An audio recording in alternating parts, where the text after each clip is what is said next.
स्वागत है आप सभी लोगों का। और आइए आज अपने लोग हाई स्कूल के हिंदी के तीसरे काव्य खंड के तीसरे अध्याय सवैये के 5वीं सवैया का अध्ययन करते हैं, जिसके रचयिता कौन है? रसखान जी, सैयद इब्राहिम असली नाम। लेकिन जब श्री कृष्ण की भक्ति में डूबे, श्री कृष्ण के रस में डूबे, तो नाम पड़ गया रसखान। कोई भी पद्यांश आएगा, आपको मैंने बताया है 4 हेडिंग अगर आप तैयार रखेंगे, 4 चीजों के बारे में जानते रहेंगे, तो निश्चित रूप से सारे प्रश्नों के उत्तर दे देंगे। जो बोर्ड में परीक्षा का पैटर्न बदल गया है, प्रश्नों का पैटर्न, उसमें ये अगर आप 4 बिंदु जानते रहेंगे, संदर्भ, प्रसंग, व्याख्या और काव्यगत सौंदर्य, तो इसी में से सारे उत्तर आपके सेट हो जाएंगे। आइए 5वां सवैया अपने लोग पढ़ें, रसखान जी द्वारा रचित। तो संदर्भ में क्या लिखेंगे कि प्रस्तुत सवैया हमारी पाठ्य पुस्तक हिंदी के सवैये नामक शीर्षक से ली गई है। प्रस्तुत सवैया हमारी पाठ्य पुस्तक हिंदी के काव्य खंड के सवैये नामक शीर्षक से ली गई है। इसके रचयिता हिंदी साहित्य के इतिहास के भक्ति काल के, सगुण शाखा के, कृष्णाश्रयी धारा के प्रमुख कवि और अनन्य श्री कृष्ण भक्त रसखान जी हैं। ये हो गया इसका संदर्भ प्रसंग। ये 5वां जो सवैया है, इसमें रसखान जी ने गोपियों का बांसुरी के प्रति ईर्ष्या का वर्णन किया है। भगवान श्री कृष्ण अपने होठों पर अक्सर बांसुरी लिए फिरते थे और गोपियां चाहती थी कि इनके होठों पर हमारा होठ हो, भगवान कन्हैया के होठ हमारे लिए उपयोग में आए। और भगवान कन्हैया बांसुरी के बस में फिर रहे हैं, तो ये जो गोपिकाएं हैं, इनको बड़ी जलन होती है। किससे? बांसुरी से। तो इसके प्रसंग में आप ये लिखेंगे कि प्रस्तुत सवैया में रसखान जी ने ब्रज की या गोकुल की गोपिकाओं का बांसुरी के प्रति ईर्ष्या का वर्णन किया है कि कैसे ईर्ष्या करती हैं बांसुरी से। अब बांसुरी न रह गई, निर्जीव वाद्य यंत्र न रह गया, बल्कि गोपिकाओं के लिए ये बांसुरी उनकी सौतन हो गई। तो सौतन से कौन नफरत नहीं करता, सौतन से कौन ईर्ष्या नहीं करता? इसी बात का वर्णन किया गया है। आइए देखें, इसको पढ़ें, फिर व्याख्या में प्रवेश करें। क्या लिखते हैं रसखान साहब? रसखान साहब लिखते हैं कि कान्ह भये बस बांसुरी के, कान्ह भये बस बांसुरी के, अब कौन सखी हमका चाहिए। कान्ह भये बस बांसुरी के, अब कौन सखी हमको चाहिए। निस द्योस रहे संग साथ लगी, निस द्योस रहे संग साथ लगी। यह सौतन तापन क्यों सही है, यह सौतन तापन क्यों सही है। जिन मोहि लियो मन मोहन को, जिन मोहि लियो मन मोहन को, रसखान सदा हमको दही है। जिन्ह मोहि लियो मन मोहन को, रसखान सदा हमको दही है। मिलियाओ सबय मिली भाग चली, मिलियाओ सबय मिली भाग चली। अब तो ब्रज में बसुरी रही है, अब तो ब्रज में बसुरी रही है। क्या बात लिखते हैं रसखान साहब? क्या लिखते हैं कि सखियां एक दूसरे से बात कर रही हैं, गोपियां एक दूसरे से बात कर रही हैं। ब्रज की जितनी सखियां हैं आपस में बात करते हुए कहती है कि हे सखी, ये कन्हैया तो बड़ा छलिया निकला। कहाँ ये हमसे प्रेम करता था और कहाँ उस दुष्ट बांसुरी से प्रेम करने लगा। कान्ह भये बस बांसुरी के, ये कन्हैया भय हो गए। बस मतलब बसीभूत, परतंत्र। बांसुरी के मुरली के, बांसुरी मतलब मुरली। सखियां एक दूसरे से कहती हैं कि हे सखी, ये कन्हैया बड़ा छलिया निकला, ये तो अब बांसुरी के बस में हो गया है, ये बांसुरी के अधीन हो गया है, बांसुरी से ये परतंत्र हो गया है, बांसुरी के बस में रहता है। और जब ये बांसुरी के बस में रहता है तो कौन सखी हमको चाहिए, हे सखी अब कौन कौन हमको चाहिए, अब हमको कौन चाहेगा, अब हमको कौन प्यार करेगा। ये सारा प्रेम तो बांसुरी के ऊपर बरसा रहा है कन्हैया। अब हमको कौन चाहेगा, अब हमको कौन प्यार करेगा, चाहना प्यार करना, अब हमसे कौन प्यार करेगा।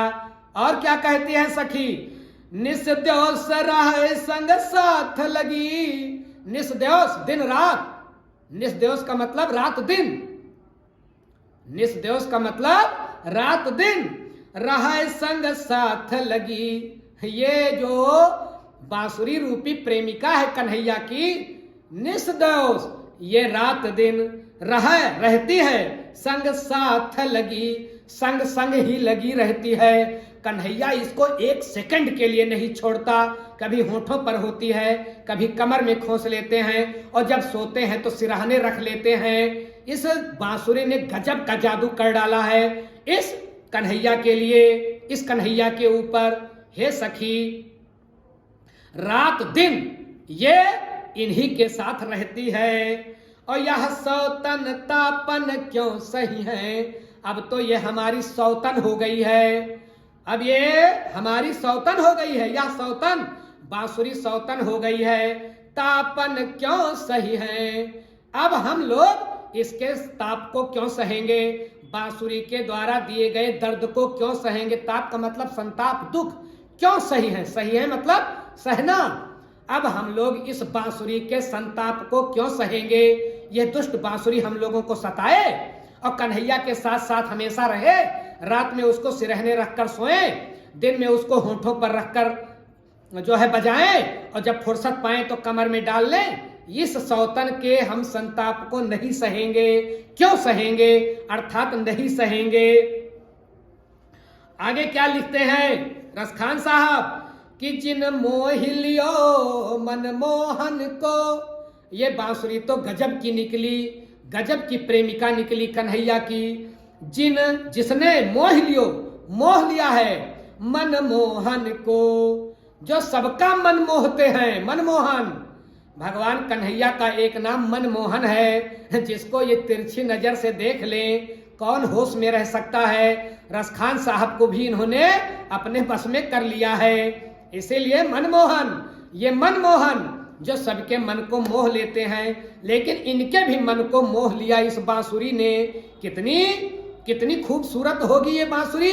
भगवान कन्हैया को क्यों प्रिय है बांसुरी, संत जन कहते हैं कि भगवान कन्हैया को बांसुरी इसलिए प्रिय है क्योंकि बांसुरी अपने दिल में कुछ रखती नहीं है। और भगवान का बाना है, बाबा तुलसी लिखते हैं कि निर्मल मन जन सो मोहि पावा, निर्मल मन जन सो मोहि पावा, मोहि कपट छल छिद्र न भावा, मोहि कपट छल छिद्र न भावा। जिसके दिल में दूसरों के लिए कालिमा है, ईर्ष्या है, द्वेष है, भगवान को वो कभी प्रिय नहीं होता। और ये बांसुरी बेचारी एक छेद से तो ये सांस को लेती है, लेकिन 7 छेद से ये सांस को निकाल लेती है। जो एक हाथ से ले लेकिन 7 गुना दान करे, वह भगवान को प्रिय है। बांसुरी के अंदर कई गुण हैं, इसलिए बांसुरी ने मनमोहन को मोह लिया है। पूरी दुनिया को मोहने वाला मनमोहन सांवरा सरकार, लेकिन बांसुरी ने उसको भी मोह लिया है, ऐसा सखियां कहती हैं। और रस खानी सदा हमको दही है, इस बांसुरी ने मनमोहन को मोह लिया है। रसखान साहब कहते हैं कि सदा हमको दही है। अब ये जो कन्हैया है ना, ये हमको दाहेंगे। गांव देश में स्त्रियां कहती हैं कि हमें दाहतहा, हमें जलाओतहा। अब कन्हैया हमको जलाएगा और बांसुरी से प्रेम करेगा, उसको होठों पर रखेगा, उसी को निहारेगा, कितना सताएगा। अब ये रसखान साहब कहते हैं कि ये कन्हैया गोपियां कहती हैं कि ये कन्हैया अब हमको दाहेगा, क्योंकि बांसुरी रूपी प्रेमिका पा गया है ये, और ये बांसुरी बड़ी गजब की है, इसने मनमोहन को अपने रंग में रंग लिया है। आगे सखियां क्या कहती हैं? आगे सखियां कहती हैं, मिलियाओ सब मिली भागी चली, आओ हम सभी मिले, मिल करके भाग चले। अब हम लोगों की यहाँ पैठारी नहीं है, यही रहेगी, बांसुरी ही इनकी जिंदगी में रहेगी। आओ सब मिली भागी चली, आओ हम सब लोग मिल करके भाग ही चले।